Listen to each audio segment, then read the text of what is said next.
What's up, Supernatural family? It is your boy Matt and Lauren, and we are back with our Supernatural bonus episodes. Welcome to Hobbs Geek News, a podcast that talks about normally comic books, movies, TV shows with a beer.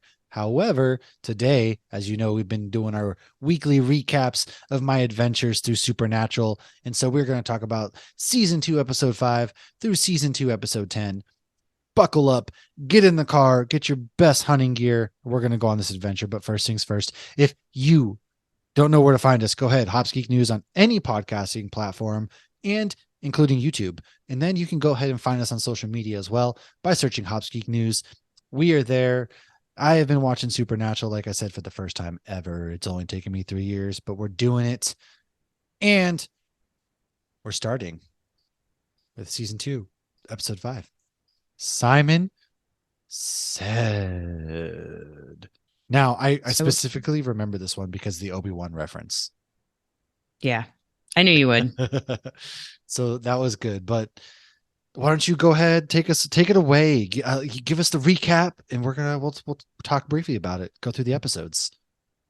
Well, the recap, if people have seen this, it shouldn't take much to jog your memory. This is basically the one they're looking for other kids like them that the yellow-eyed demon might have contacted or did whatever he did because Matt doesn't know what he did yet. And Andy finds out he has an evil twin. They both have Obi-Wan Kenobi type abilities. And Dean thinks he's not so bad, and Sam thinks he's really bad, but his evil powers, his Obi-Wan powers don't work on Sam. And we get to, see all of that. But I do have some fun facts for each of these episodes. So I'll do my fun facts and then you can tell us more of what you Hit it. liked about it and everything. So, all the Star Wars references. So, this was actually one of those episodes that I enjoyed much more on my last rewatch because you made me watch all the Star Wars stuff. Look at that. And there's even a Clone Wars reference in later seasons. I've posted that on our Instagram like 9 months ago. Okay. So yeah, Ahsoka even gets a mention. So all the Star Wars references, there's so many that there's even one on Andy's license plate. It actually says, "Are you Obi-Wan?" The original version of the story was actually pitched by Ben Edlund. So this was one of his first ones that he actually got to write. And later in the future, we meet Carver Edlund, who is a writer, and obviously his name after Jeremy Carver, who's also the showrunner of Doom Patrol now, and Ben Edlund, who are both writers on the show. So his original story involved a deformed twin who convinced his normal-looking brother to be mentally handicapped thanks to their telepathic link.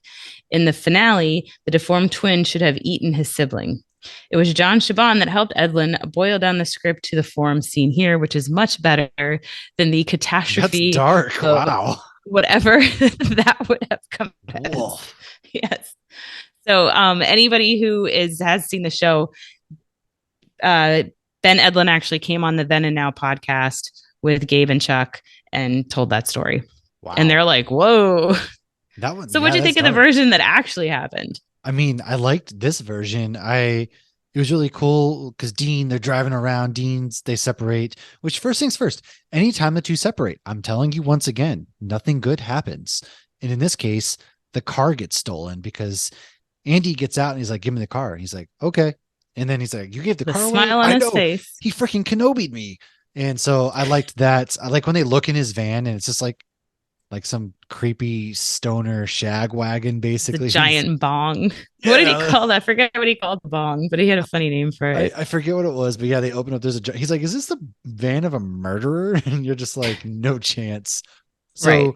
It then turns out that the overly friendly waiter is Andy's twin brother. They were basically, mom died in a fire and they were separated at birth. And Andy didn't know he had a twin. And instead of casually like, "Hey, I'm your brother," he instead starts to kill people. The twin does. So right. that was a choice.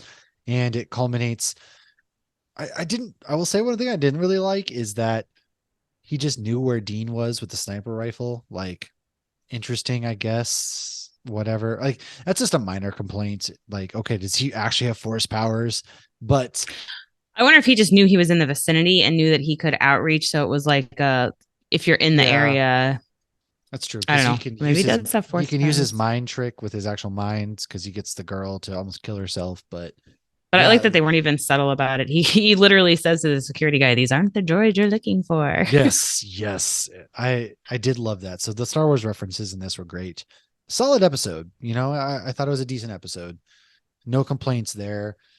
And but we go into the next episode, which was No Exit, season or 2, episode 6, which again, this is more This one's real. creepy. Yeah, take us away. This is more based on real life stuff, which is pretty cool. And it was a pretty creepy episode. Did you catch the one line when Dean and Jo were in the wall and she's rubbing up in front of him? No, you And should he know. goes, I always miss these he lines somehow. he goes, "I should have cleaned the pipes." And she goes, "What?" He's like, "These pipes around here are really dirty," because she was literally like rubbing her ass against his crotch. Yes. So yeah, this is the one where pretty blonde girls are going missing in a building, and Oh, Joe's the yeah, one that yeah. actually came up with or found the case. And of course, her mom Ellen doesn't want her to go on the case, but she ends up going anyways, and she ends up getting kidnapped. And it's the first episode, I believe, that they actually mentioned ectoplasm. They So do, you yeah. get the ectoplasm, yeah, and which is gross. And this one creeped me out when you saw the guy with the eye, and he's in there, and it was so ugh. This one really creeped me out. This one was just like going through tight spaces, yeah, all that. It was kind of like, ooh.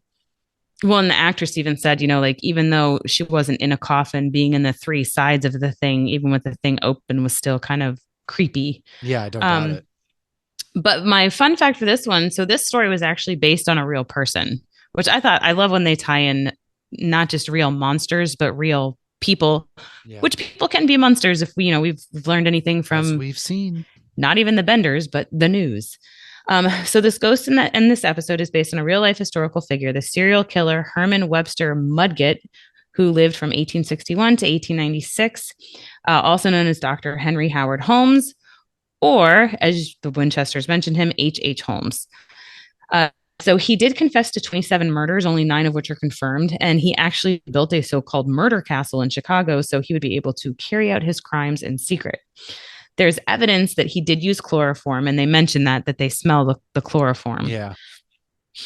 He was executed by hanging in Philadelphia, and at his request, he was buried in concrete so no one would be able to molest his corpse, which is interesting because that is why they then can't salt and burn his bones, but they do bury his spirit in concrete with salt. That was a cool callback because they poetic justice. Yeah, they trapped him in salt circle, and he's like, no, and then they back up. He steals a cement truck and buries him in cement.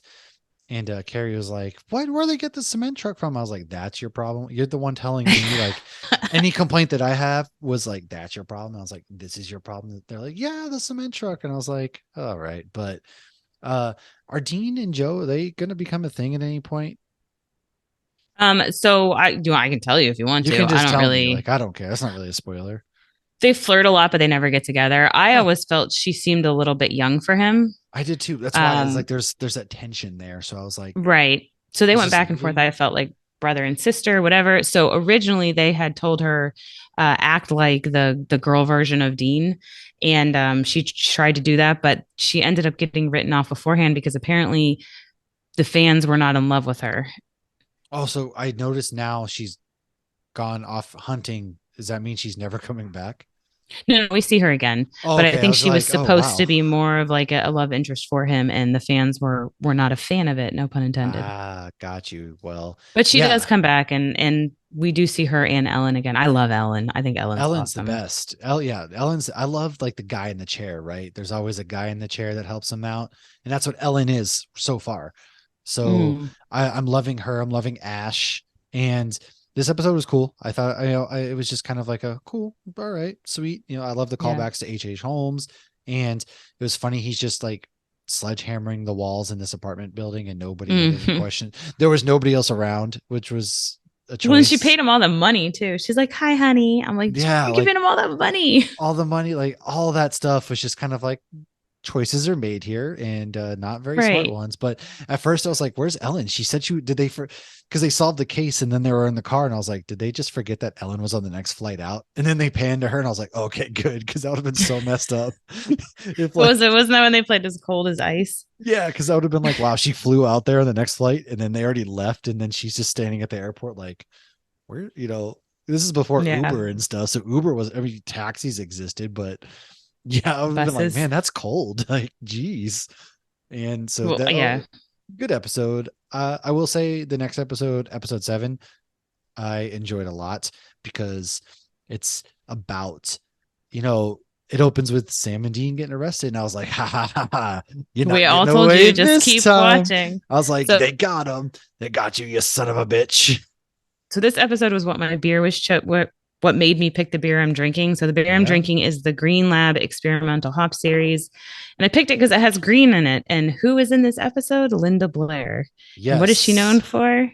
Green See, puke. it took me a minute, so I'm gonna steal this one real quick. But guest star Linda Blair, the female cop, she had been approached about appearing in an episode in season 1. She turned it down as she had been actively trying to disassociate herself from the horror genre because she was in The Exorcist. She was the girl in The Exorcist who It's gets possessed. Reagan. Yes. And so, even though she was a self professed fan of the show, she was very touched. However, when showrunner Eric Kripke personally pitched this episode to her, it changed her mind. And I'm glad it did. It's sad that she would try to distance herself from the horror genre. I get it. Like, she was always known as Reagan from The Exorcist, Mhm. like one of the freakiest movies of all time to me. And I didn't recognize, of course, you're like, do you recognize her? Did you catch this? And I was like, no, what are you talking about? And I was like, oh, that's her. I had no idea. See, I had no idea. And so it's cool. All these cameos come into play, but this one's about there's a girl killing people, slitting their throats, all that stuff. They get the handcuff marks on their wrist. They think Dean did it because he was caught basically at the scene, but as a setup kind of.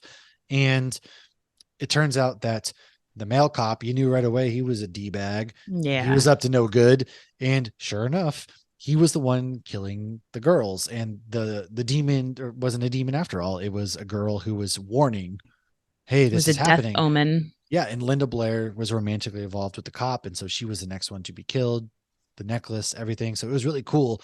But but they cleared him of all those murders, but then they brought the St. Louis murder back and like, we can't clear that one. All right, you get out of I here. mean, they Very, can't. They don't have jurisdiction. I know, but it was very like Fast and Furious style of like, all right, you get out of here. It's like, but he's still wanted for murder. They know he's alive. They can't just keep bouncing around. So in my head, I was like, But it's once you get the getting truth is away with out there this. speech, though, they're like, okay, I understand why you got arrested here and there. Like clearly, like you're doing God's work, so to speak. I know I know. Keep watching, keep watching. Guys, I get it. I'm Okay. laughing at But myself. You don't still, know why I'm laughing. I'm sitting here like, oh, they can't keep getting away with it. And then sure enough, they keep getting away with it. And I was like, oh. And then Dean hits it with the, I can go for some pea soup. Throwing back because she threw up pea soup, you know. That's That's what it what they looked used. like. Yeah. Yeah. So Oh, that's actually what they used. I don't know if that's what they used. I could have been making Oh, that, but now I that's want what to it look it looked up. like. And yeah, so really good callback. They get off scot-free and her partner's dead. And I like when they ask yeah. about the car and she's like, don't even try. Okay, yeah, they're gonna leave the Impala. And they don't even Yeah. show that. You just They get the just car drive. back. She's like, it's in the impound lot. Don't even try it. It's like I just rebuilt that thing. Yeah. And so season 2, episode 8, this is Crossroad Blues. This is all about hellhounds, which come to Yes, our collect after first people. introduction. Yeah, people make deals in the bar with a demon 10 years prior and they come a collecting. So what kind of fun facts do you got for this one? So this one, when I first watched this episode, I actually Googled the person because I was genuinely curious because it sounded like a real song. So this episode opens and you hear a song being played by the artist Robert Johnson, and it is actually him singing. So he Oh, wow. was a very young and by all accounts untalented. This is a quote that I found. I'm not calling him untalented. Untalented boy who in the early Sure. 20s, 1920s, I have to specify that now, I suppose. We're in the early 20s now. When he was in his late teens, would hang around bars listening to the blues musicians of the day. He dreamed of being able to play like them. From accounts of his contemporaries, he disappeared for a few months, and when he resurfaced, he could play blues better than everyone. He shot to fame overnight, practically overnight, and his music is featured, or he does feature many occult references. And so the legend grew that he had sold his soul to the devil in return for talent and fame. Sadly, he died when he was 27 under mysterious circumstances. There are several different accounts of his death, and he left behind at least 3 women claiming to be his widow. It's not known if or where he was buried, and to this day, he remains an artistic legend. And those who do remember him maintain till they died that they had never seen anything like him before or since. Hmm. That So it's is, actually sad. yeah, no. And, the whole crossroads, you sell your soul, blah, blah, blah there. This episode was fun. Because you get the Hellhounds and then you get more of Dean struggling to come to terms. He always had a feeling that his dad sacrificed himself for his life, but it Right, it was isn't too until, convenient. yeah, it isn't until he sees the demon who's like, let's make a deal. And your dad died giving his life for you. That must kill you inside and blah, blah, blah. And it confirms pretty much that, yeah, that's what happened. So Dean has to live with that. And he's like, why did he do that? And the demon's basically like, I'll give you with your dad, but I'll come collecting in 10 years. And he gets clever. The demon knows at first he was trying to trick it. And then he does. And they end up making a deal that, hey, I'll let you out if you let old dude go, break the contract, get out of here kind of deal. And so that's what ends up happening. I don't really have too much to say about this episode other than I just really enjoy that there's a lot of human elements to it. Like we're not just brushing past their father dying. We're Mm-hmm. giving complex emotions to these characters who do a job. You see Dean struggling with having to kill people. You see him struggling with his dad dying. You see Sam struggling as the younger brother and Dean has to look out for him. So there's a lot of complex emotions with these characters, which, add layers to them. And so I think the writing there is really cool and something that I never thought would have really, I thought it was always just kind of like a slapstick demon kind of show, but no, in these early seasons, you really are getting a lot of complexity.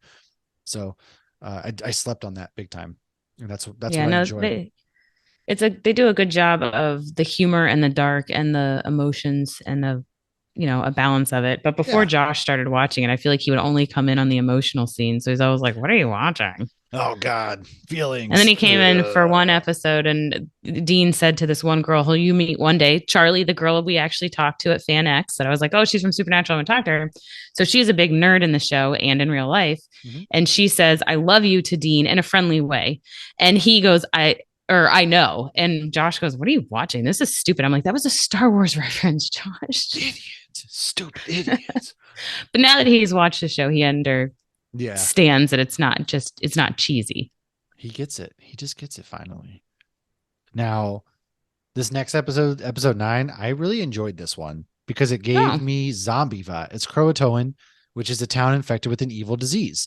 And I like this because it's like very Left for Dead zombie kind of vibe to it, right? I mean, the the locals start going crazy, killing. It reminds me of the movie The Crazies. If you've never watched that movie, it's an old, not really, it's like mid 2000s, and it's got Timothy Oliphant in it, I believe it is. And it's about people, they get infected and they start going crazy. It's not really zombie. It's kind of like the rage virus you see in 28 days later, 28 weeks later. So it was really cool. So they start killing each other and they don't know who to trust. Are you infected? This or that. And so they hunker down. Sam gets exposed to it, but it turns out he's immune. So apparently this was based on a as they real, expected. of course, yes. So this is based on a real island. Dr. Lee tells the brothers that the next town over is Sidewinder, which is a reference to the town of the same name used in The Shining, where the Overlook Hotel is located. So that's pretty cool. So yeah, have you heard of Croatoan? No. I should bring Kaylee out here. So the Croatoan was a real island with Americans, and I guess there were English settlers too. And basically, somebody left and was like coming back, and when they came back, everybody was gone, and it was like Oh, Croatoan was like written on a tree or something, and it was a mystery that I thought hadn't been solved. But then I thought in the past few years they did solve it, and that they had just moved to another island. But there was some maybe. truth to it. I Well, might need to look more into it that and happens in give this. Like people. everybody just disappears in this town. And she's like, Yeah, I'm just gonna stay here. The doctor's like, I'll just stay here. But it's like, here what we did her? go. It was really eerie to me, I guess, because everybody's just gone and there was no Oh, explanation. yeah. So there was an article, August 2020. It said the Croatoan mystery of the lost Rona colony. Colonoscopy. I know. Colony may finally be solved. So I don't want to read this all, you know, on here, but I'll look into this and I'll give a little recap when we do our next episode.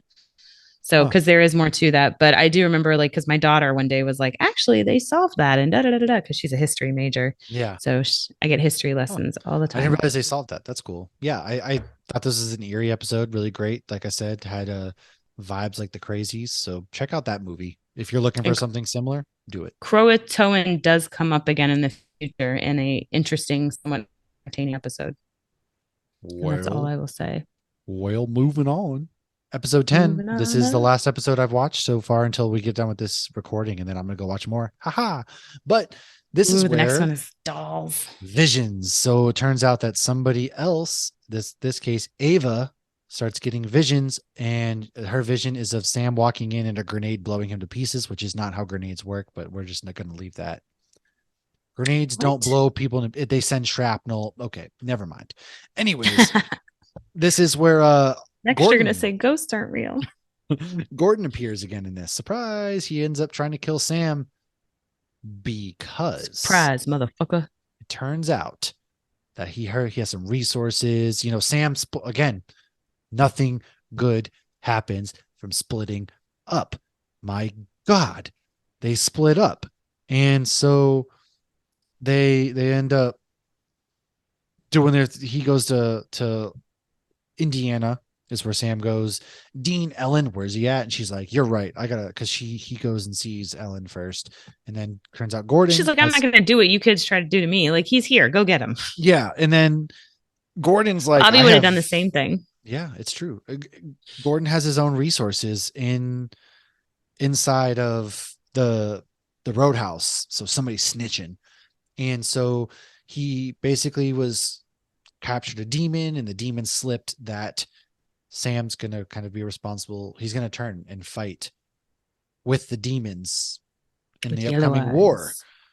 And so the yellow-eyed man, I guess, is trying to bring about some war with the demons, and he's using these people as ways to fight against humanity. And it looks like Sam is going to be that. And Dean struggled. He's like, Sam wouldn't do that. And he's captured, and we thought Sam died. We knew Sam didn't die, but there was one point where Sam is punching with his broken arm, and I was like, "Sir, your arm is broken. Ow." So I was listening to a podcast today on it, because I'm trying to listen to the Then and Now podcast while you're watching these for the fun facts. The stunt double, they had a cast on the stunt double, obviously. So it was That probably makes the sense. stunt double punching with their non-broken arm. I don't care. Ow. Yeah, true. Well, apparently, though, your other fun fact is that when Dean and Sam are running from Gordon at the end, so instead of killing Gordon, Gordon gets his butt kicked, and as they're running away, Gordon's shooting at them, dual wielding. And anyways, I just started blasting, and they jump into the ditch. Well, Dean Jensen Ackles falls into the ditch. Funny enough, which I need to go back It's and an rewatch that accident. scene I do because I didn't too. catch it. But I mean, the editors liked it and they kept it in, so I got to go rewatch that scene, even though I just watched it last night to see if I can see him falling in. And it turns out Dean had called the cops, and so the cops go and they take Gordon. So that's the end of Gordon right now. But For now. this is where we leave off because, sorry, backtracking to the previous episode, one of the dudes pulled the old Meg trick, slit my man's throat. There's one character, I was like, the army guy. Yeah. Well, he gets his throat slit into the cup. And they're basically like, we knew Sam was immune. Ha ha ha. And it's like, I think he's ready. So things are going to start getting ready to go down. Now, Dean has to struggle with the fact that Sam could potentially turn on them. Sam doesn't know any of this yet. Dean had to break it to Sam that before their dad died, this was another episode that basically like, hey, I have to take care of you, and it could come to me having to kill you, Dad said, you know, and so that's what causes the rift initially. So And that means dad had found out what Yellow Eyes did to Sam and these other children, and Dean still doesn't know. yeah, so things are getting spicy, folks. The apocalypse is coming. Things are getting spicy. And so that's kind of where I left off. And I'm excited to see where we go because now I'm like, before I was like lounging back, like, yeah, this is decent. But then once that started going down, I was like, oh, he's gonna So turn. You say, oh, a war. Oh, where's John Constantine? oh So John Constantine. That was Kripke. I'll tell you when we get there. This is hard. it is. It's fun though. I'm having fun, and I'm the more I watch it, the more I get invested. And so yeah, that's kind of where we're at. I just finished season 2, episode 10. Follow along with our other ones if you want to catch my thoughts, if you care about that sort of thing. I'm not going to stop, even if you don't. Just to be honest with you, I think it's fun listening to someone who doesn't know what's going to happen. It's a lot of fun, especially because Supernatural there's so much foreshadowing. I'm sure some of it was intentional. I'm sure some of it wasn't. And there's just so many things you don't see coming. And just, in the rewatch, you used to say, oh, how do you guys all watch this over and over? Because, Ian and Noam and I, because we've had Ian and Noam on before to talk Supernatural. Like, how are you guys rewatching this? Because it just gets better. And when you go back, you're like, oh my God, I can't even believe this. And like, there's an episode coming up soon where there's so much foreshadowing in it. And it's just like, when I rewatched it, I'm like, oh my gosh. It was but right the next, the whole time. Right. The writing was on the wall. But the next one you're watching is going to have dolls. Oh, Jesus. Great. Did you watch The Runaways with Marvel's Runaways? Nah, not really. Okay. So one of the parents is in the next one. Like most of the parents from that show are in Supernatural at some point. All right. I just find it very random. I'm loving the cameos, so I'm here. The cameos are fun. The cameos are fun. Everything's fun. I think I didn't have my needle was firmly in the middle as far as like my favorite character. I think I'm leaning Dean now. Dean's kind of something about Sam. Just he seems a little too whiny. Yes, and I don't like 100%. So Sam's a little too whiny. Where Dean's like, we're getting stuff done. This is how it is. Like, I don't know. And I like, so I'm leaning more towards Dean as of right now. That could change. Who knows? But hey, I was Sam the first watch. Yeah. So Dean I didn't turn Dean until later. Yeah. It's my boy Blue. But the episode after that, Night Shifter, you have to be paying attention though. There's a Doctor Who reference. It's pretty fun. All right. I will do my best. And do or do not. If I watch it tonight and I text you, like, oh, there it was. I'll let you know. But yeah, I think I've even posted it on our Instagram like 2 years ago. You probably did. Look, it's fun because now I can go back and see all these things. As like the writing was, she's told me so many things about this, and I just never paid attention. But now I am. Well, when you get to a certain part, I even did this recently. I sent on one of our old TikToks, like, "Hey, you can watch this now." I will say, Gordon. When the next time we see Gordon, that's the "I'm Batman" clip. Oh, I don't. Okay, it's one of my favorite episodes. All right. Well, that's been our exciting up to season 2, episode 10. By next week, I'll probably have season 2 done. Who knows? I'm willing to bet I probably will at this point. So follow along. TikTok is where I hop on once in a while. Lauren shares clips. I like to be like, hey, this is my thought so far, because some people are following along. And yeah, we will catch you in a couple of days with our Marvel episodes. Check that out with Sean from Metalcore Nerds. Check out all of our other episodes. Subscribe, leave a 5-star review, and leave a review if you're enjoying it, because that's how our podcast is going to grow. And I know it feels very shillish to say that, but hey, come hang out, come on YouTube, come interact, and let us know if you have any questions, thoughts, things you want to hear, things you want to see, your favorite moments from Supernatural. We'll talk about it. So thanks for hanging out. We'll see you later on, my dudes. Cheers.